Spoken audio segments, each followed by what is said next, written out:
Hey guys, it's Spring with Embrace Life Coaching and Fitness and to the next chapter.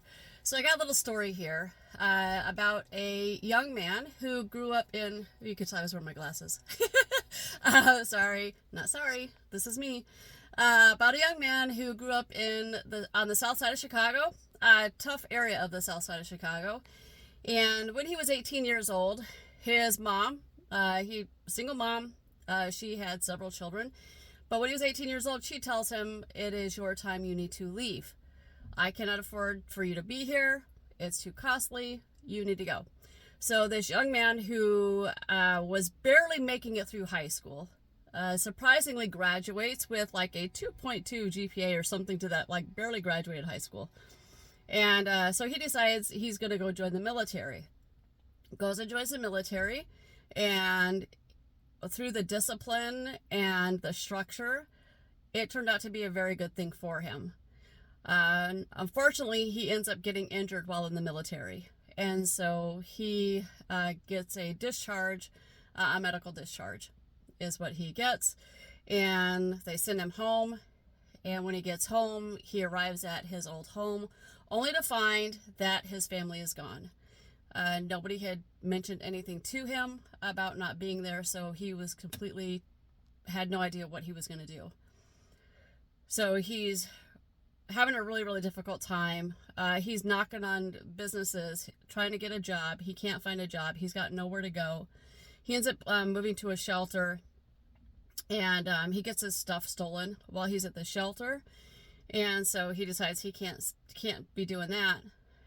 Goes banging on doors again, filling out applications and what have you. And he's having just a really hard time, a really, really difficult time. And he was like in his lowest of low moments. And he's sitting on the edge of a curb outside of an old department store. He's sitting on the curb, and this van pulls by and sees him just kind of sitting there, very distraught, very sad, almost like in a giving up kind of mentality, almost. And they pull up and they're like, "Here, let me give you some money." He wasn't asking for money, but they're like, "Let me give you some money." And he's like, "No, sir." He's like, "I can't take your money."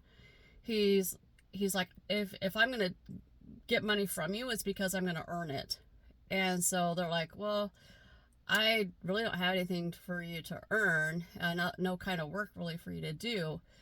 Let me see if I can find something." So they leave, and a couple hours later they come back, and he's still sitting there just trying to figure out what he's going to do. And they're like, "Come with us, we have some work for you to do." They take him to their home. They have a pretty big property, an estate, if you will.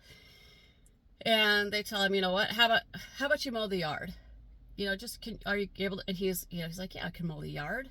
you know so he's like, "As long as you got the lawnmower, I can do it." And so he's out there and he mows the yard. He's very detail oriented. He makes sure the lines are straight. He makes sure it's nice and even, and there's no bumps or any missed spots. And at the end, he comes back in, and they give him the money. He says thank you, and they ask him to stay for dinner, and he declines. He's like, "No, that's okay, thank you, appreciate the work." So takes the money, he goes, stays in a hotel that night, gets cleaned up, feels awesome because of being clean and stuff. Well, a couple of weeks later, he's out and he's trying to find jobs still. He's knocking on doors, and he can't get any callbacks or anything. And he doesn't understand why, what's going on with this, because he's trying so hard, and he's more than qualified for the positions that he's going for. And he understands kind of why, because he's a homeless person, and it looks bad. So he's out there on the same curb. A van comes through, same guy, and he's like, "What are you doing out here?" And he's like, I'm trying so hard to find a job." He's like, "I can't find a job." And so the guy's like, "Well, you know what, our yard needs tending to it again." He goes, "How about you come out and do the," he's like, "You did a great job last time, come out here and do the yard again." So he's like, "Wow, absolutely." Goes out there, does a fantastic, immaculate job on this guy's property. Does the bushes, does the trimming, straight lines again in the grass. It looks amazing. And at the end of the day, they're like, well, this time will you stay for dinner, please? you know, and so he does. They ask him to stay the night. He declines. He's like, I have not earned that. This is not my place. Thank you anyway, very graciously. And so he's out there. Next thing you know, a neighbor comes by the person's place that he did the yard. They're like complimenting. And through referrals, this gentleman now is able to build his own business, his own lawn care business, has his own employees, and he ends up, of course, having his own house. Well, not of course, but he did. He ended up having his own house, his own business. Things are going really well.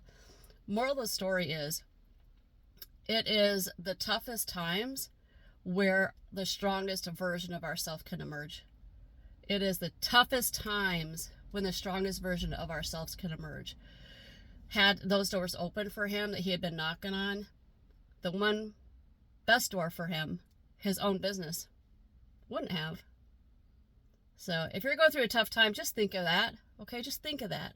Because maybe that's not the door that should be opening for you. Keep knocking. Keep going down the line. Eventually, the right door is going to open for you. All right? That's the story for today, guys. All right, take care of yourself. Take care of each other. I love you. Have a great day. Bye-bye.